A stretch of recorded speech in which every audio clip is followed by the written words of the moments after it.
आज हम बनाएंगे मोदक क्योंकि हमारे गणेश जी को प्रिय है मोदक छोटे छोटे गोल गोल। तो फिर क्या, मोदक बनाने के लिए हम लिए ढेर सारे खोआ। उसे घिसो, जितना घिस सकते हो घिसो, दम लगा के हैसा।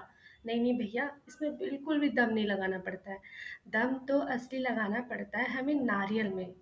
नारियल घिसते वक्त तो अच्छी अच्छी की जान निकल आती है, लेकिन नारियल के साथ जब गुड़ पड़ता है ना, आहा, तब तो आता है असली मजा। मोदक का सोने पे सुहागा। लेकिन कभी आप लोगों ने सोचा है कि गणेश जी को मोदक इतने प्रिय क्यों है? तो मुझे एक कहानी जरूर याद आ गई। चलिए मैं आपको एक कहानी सुनाती हूँ, हो सकता है आपको पहले ही पता हो, पर कहानी तो बनता है। हुआ ये था कि कुबेर जी को बड़े घमंड हो गया था अपने पैसे का। बहुत धनवान जो थे ठहरे। तो फिर भगवान ने उन्हें कहा कि आपके पास इतना धन है, आप भोज का बंदोबस्त क्यों नहीं करते हो? इससे आपके धन जितने हैं सब लोगों को पता भी चल जाएगा, देवतागणों को भी, आम लोगों को भी।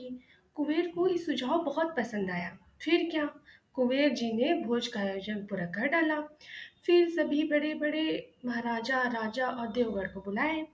अंत में उन्होंने गए हमारे शंकर जी के पास भोज का आयोजन देने। तो शंकर जी ने कहा कि हम तो नहीं आ पाएंगे पार्वती मैया के साथ, लेकिन हमारा छोटा पुत्र आ पाएगा। तो वो थोड़ा मुंह को नुकुर नुकुर करने लगे कुबेर जी, ये कहाँ छोटा सा बच्चा, मैं इतना बड़ा भोजा का उद्घाटन करने वाला हूँ, मैं तो बड़े बड़े देवता को बुला रहा हूँ। गणेश जी को भी बात पता चल गई उनकी मन की। फिर गणेश जी ने कहा ठीक है, तुम कराओ तो सही। मन में उन्होंने बड़े मुस्कुराते हुए कहा। फिर कुबेर ने बड़े बेमन से कहा ठीक है, आपके पुत्र ही सही, आ तो जाइएगा। फिर शिव जी ने कहा बेफिक्र होके जाइए। फिर क्या, भोज का हुआ एक से आयोजन। वहाँ अनेकों प्रकार के भोज थे, 56 भोग तो कहने की बात है, क्यों ना हो। कुबेर जी तो ठहरे, कुबेर जी के पास किसी धन की कमी थी क्या जो पूरे संसार को चलाते हो? फिर आए हमारे गणेश जी भी। सभी देवतागण को खाना परोसना चालू हुआ, लेकिन सभी देवतागण ने कहा कि हमारे प्रथम पूज्य जी तो गणेश जी है, इसलिए गणेश जी को सबसे पहले भोजन दिया जाए।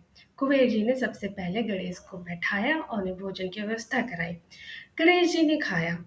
फिर क्या, एक थाली खत्म हो गई, फिर दूसरी थाली, फिर तीसरी, फिर चौथी, ऐसे करते करते उनका अन्न का जितना भंडार था सब कुछ खत्म हो गया। लेकिन उनकी भूख न शांत हुई।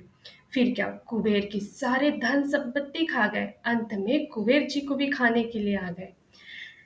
कुबेर जी बहुत डर चुके थे, अब मैं करूं तो करूं क्या। और कुबेर जी का जो घमंड था, अभिमान था, सब कुछ वहां पे शांत हो चुका था। और वो समझ चुके थे जो मेरे अंदर घमंड है, अहंकार है धन का, वो तो किसी काम का नहीं अगर मैं ही नहीं रहूंगा। तो फिर उन्होंने विष्णु की तरफ मुंह देखा, तो विष्णु जी ने समझाया कि अपने घमंड को त्याग करो और शिव जी की उपासना करो। फिर क्या, तुरंत हाथ जोड़े और शिव जी की उपासना में लग गए और कहा शिव जी, माता पार्वती को लेके तुरंत आइए, मुझसे ना हो पाएगा गणेश की भूख शांत, मैं क्या ही करूं। गणेश मन मन मुस्काया और कहा कि मैं तुम्हें खा जाऊंगा कुबेर, जल्दी से मुझे भोजन दो।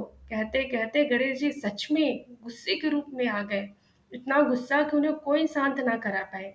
फिर माता पार्वती ने तनिक भी समय न लगाया, तुरंत प्यारा से अपने हाथों से बनाया मोदक और लेके आ गई कुबेर के यहाँ और अपने हाथों से अपने गणेश पुत्र को खिलाया मोदक। जैसे ही मोदक खिलाई, गणेश भगवान जी का आक्रोश शांत हुआ, मन भी शांत हुआ और तृप्त हो गए और गणेश जी बड़े खुश हुए। इसलिए कहते हैं जो भी खिलाएगा हमारे गणेश जी को मोदक, वो दे उनको देंगे गणेश जी हमेशा हैप्पीनेस। इसलिए बनाइए, खाइए और खिलाइए गणेश जी के लिए मोदक। तो चलिए हम सब बोले गणेश बप्पा मोरिया। और आप सभी को अगर मेरी रेसिपी या कहानी अच्छी लगी हो तो सब्सक्राइब जरूर करें। धन्यवाद।